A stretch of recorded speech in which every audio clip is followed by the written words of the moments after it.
再次想你，這一顆心遲下，終將被溫暖融入懷裡。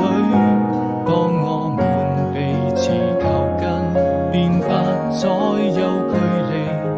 回到了熙攘的人潮中，那個人早已遠去，總會想起，也是我此生最難忘的記憶，沉浸在這紛擾的世界裡。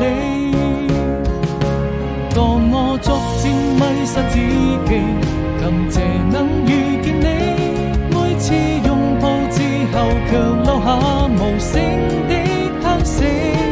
我千萬遍告訴自己，